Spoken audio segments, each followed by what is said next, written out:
Hello students, आइए अब हम सुनेंगे पवन दूती कविता की व्याख्या भाग 8।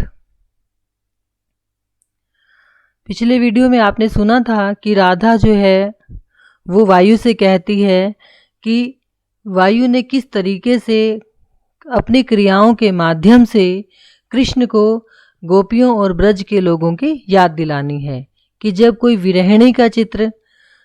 उस महल में लगा हो तो उसको हिलाकर वो कृष्ण का ध्यान आकर्षित करे और उससे कृष्ण को ये अंदाज़ा हो जाए, ये आइडिया हो जाए कि जो राधा है वो कृष्ण के वियोग में व्याकुल है। और यदि उद्यान में कोई बावले से प्राणी घूम रहे हों, दुखी होकर घूम रहे हों, तो उसको देखकर कृष्ण को ब्रज के व्याकुल लोगों की याद आ जाए। अब देखिए आगे, उसी को हम आगे चलते हैं।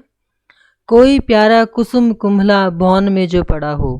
कि यदि कोई प्यारा सा फूल, कुसुम तो आप समझते हैं फूल, कुम्हलाया हुआ हो और भवन में, भवन मतलब भवन में, महल में पड़ा हुआ हो, तो प्यारे के चरण पर ला डाल देना उसे तो कृष्ण, बस वायु ने क्या करना है कि उस कुम्हलाए हुए मुरझाए हुए फूल को लाकर कृष्ण के पैरों में डाल देना है। यूं देना ए पवन बतला फूल सी एक बाला।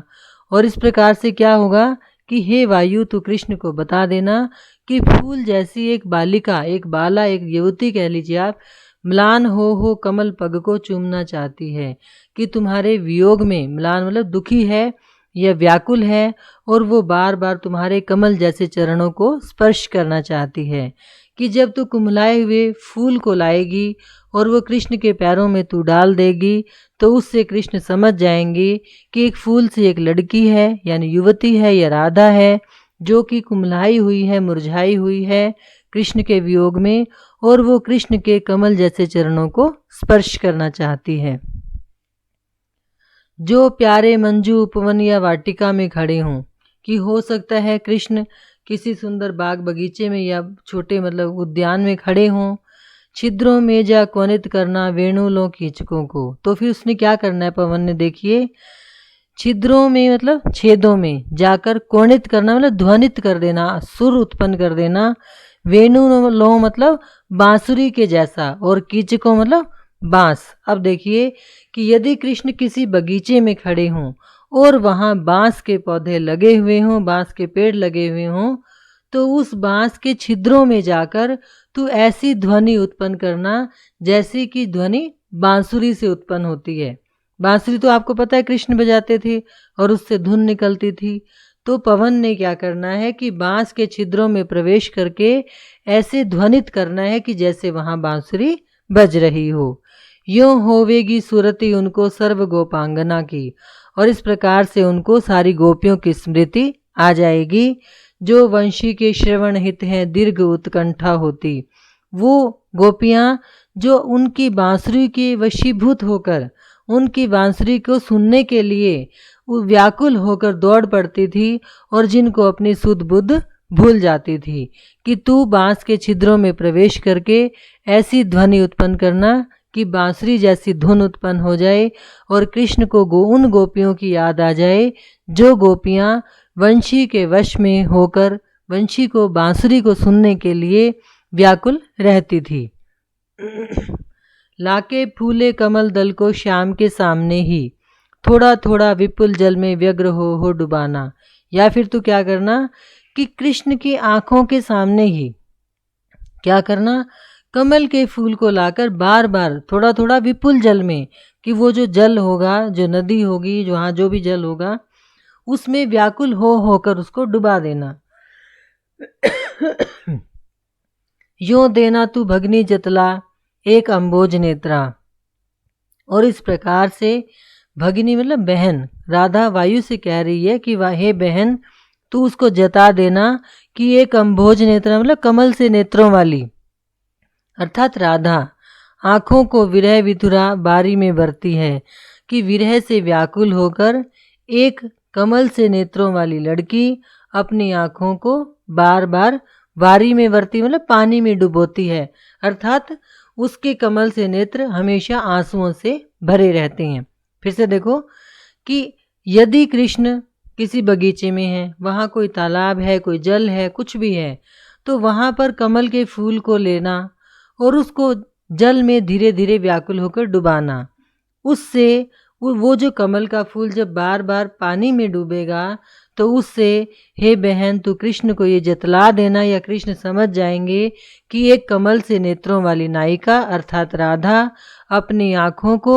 विरह से व्याकुल होकर बार बार पानी में जल में भिगोती रहती है, अर्थात उसकी आंखों में आंसू भरे रहते हैं।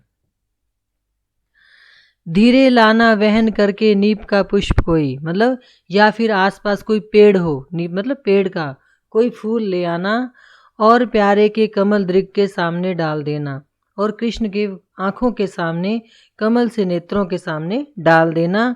यों देना तू प्रकट दिखला नित्याशंकिता हो,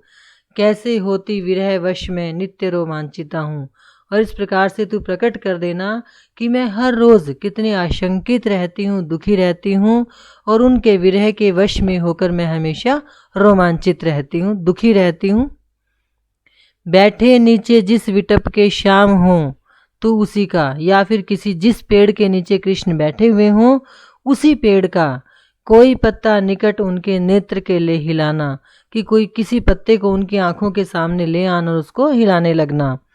यूं प्यारे को विदित करना चातुरी से दिखाना, और यूं तू अपने कार्यों से अपनी चतुराई से कृष्ण को समझा देना कि मेरे चिंता विजित चित्त क्लांत हो कांप जाना, कि मेरा चिंता में डूबा हुआ मन, चिंता विजित चित्त का मतलब है यहाँ पर मेरा जो चित्त है, जो मन है, जिसको चिंताओं ने जीत लिया है, वो चिंता से भरा हुआ जो मन है वो सदैव दुखी होकर कंपकपाता रहता है। यानी कि जब वो पत्ता, पेड़ का पत्ता कृष्ण के सामने कंपकपाएगा तो कृष्ण को ये समझ आ जाएगा कि चिंता में व्याकुल होकर मैं हमेशा इसी तरह से कंपकपाती रहती हूँ।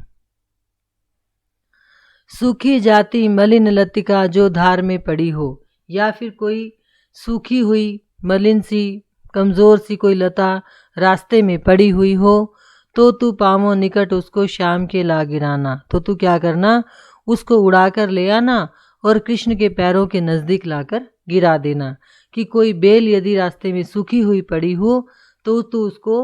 उड़ा कर ले आना और कृष्ण के पैरों में गिरा देना। यों सीधे तू प्रकट करना प्रीति से वंचिता हो, मेरा होना अति मलिनो सूखते नित्य जाना। और इस प्रकार से तू सीधे सीधे प्रकट कर देना कि मैं प्रेम से वंचित होकर किस प्रकार से हर रोज़ मलिन होती जा रही हूँ, कमज़ोर होती जा रही हूँ और हर रोज़ सूखती जा रही हूँ। कि जब वो सूखी हुई डाली, सूखी हुई लता तू कृष्ण के सामने लाकर गिरा देगी तो इस प्रकार से तू ये प्रकट कर देगी कि मैं यानी राधा कृष्ण के प्रेम से वंचित होकर हर रोज़ सूखती जा रही हूँ और हर रोज़ कमज़ोर होती जा रही हूँ। कोई पत्ता नवल तरु का पीत जो हो रहा हो, या फिर कोई पत्ता किसी वृक्ष का जो पीला हो रहा हो तो प्यारे के दृग युगल के सामने ला उसे तू, तो उसको भी तू कृष्ण के दृग युगल मतलब आँखों की जोड़ी है ना, दोनों आँखों के सामने ले आना। धीरे धीरे संभल रखना ओ नित्य हूँ उन्हें यूँ बताना, कि धीरे धीरे संभाल कर वो पीला पत्ता कृष्ण की आँखों के सामने रख देना और उनको ये बताना, पीला होना प्रबल दुख से प्रोषिता लो हमारा, कि मैं जो है अत्यंत दुखी होकर हम इस पत्ते के समान ही पीली होती जा रही हूँ। Thank you.